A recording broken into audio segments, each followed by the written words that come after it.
Bienvenue en D2. Samedi soir, les joueurs d'Angers-Noyant ont fêté leur retour parmi l'élite de la meilleure des manières. Ils s'imposent pour leur premier match à domicile, 31-23 face à Gonfreville. La première période a été un peu tendue, mais ensuite, l'équipe noyangevine a haussé le ton de façon spectaculaire. Et le fait d'être très bien entamé la deuxième mi-temps, ça nous a libérés. Les autres derrière ont explosé, ils ont lâché. Donc la deuxième mi-temps est beaucoup plus facile que la première. Dans ces cages, Mathieu Gaillou enchaîne les arrêts décisifs. En attaque, Teddy Chailly et Yann Lemaire brillent avec 6 buts chacun. Angers-Noyant compte jusqu'à 14 buts d'avance.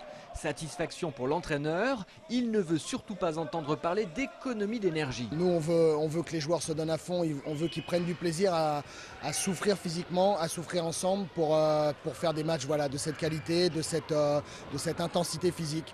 On sait que la perte de Julien va être lourde, mais pour l'instant, on continue sur notre lancée du jeu rapide, de la défense et de la générosité. Une fois cette première victoire assurée, Angers-Noyant finit par laisser un peu filer le score. On en profite pour faire rentrer des jeunes. Un baptême du feu difficile, mais cadré. Moi je sens que j'ai Duche qui me suit bien derrière moi, il est à mon poste, il me donne bien plein de conseils et pour ça c'est génial, ils sont bien avec nous les vieux. Ouais. Les joueurs savent qu'ils vont être beaucoup sollicités. Il va falloir tourner pour assurer le remplacement de Julien de la Bretèche. Le prochain match sera un véritable test avec un déplacement à Ponto Combo.